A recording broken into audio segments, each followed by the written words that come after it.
তৃপ্তি রান্নাঘরে সবাইকে স্বাগতম। আজকে রান্না চিংড়ি মাছের বড়া। চিংড়ি মাছের বড়া তৈরি করার জন্য পেঁয়াজ, কাঁচা লঙ্কা, বেসন আর সাথে একটু নুন দেওয়া হয়েছে। ও কাঁচা লঙ্কা আর পেঁয়াজগুলো বেসনের সাথে খুব ভালো করে মেখে নেব।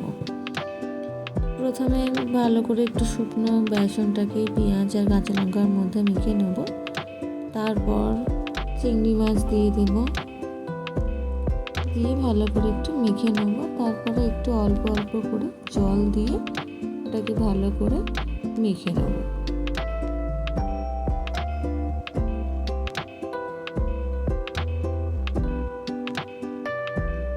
খুব বেশি জল দেব না, জলের পরিমাণটা বুঝে দেবেন যাতে খুব একটা পাতলা না হয়ে যায়। একদম মাখো মাখো করে ওটাকে মেখে নিতে হবে।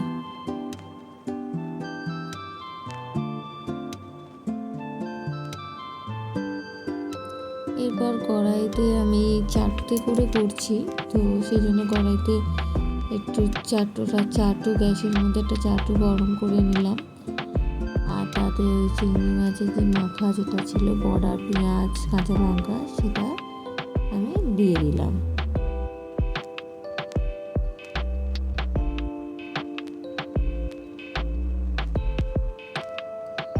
এরকম করে পরপর দিতে থাকবো আমি।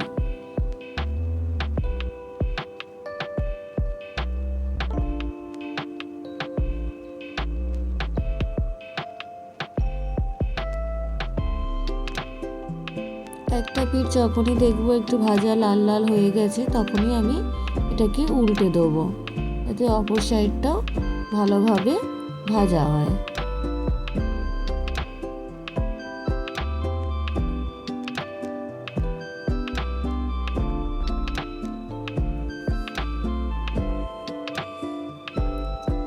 আমার চ্যানেলটি ভালো লাগলে একটা লাইক, সাবস্ক্রাইব আর কমেন্ট করে দিও।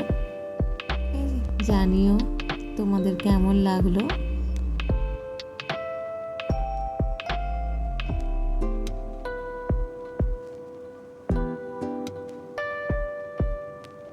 রেডি হয়ে গেছে চিংড়ি মাছের বড়া। খেয়ে জানিও তোমাদের কেমন লাগলো। নমস্কার।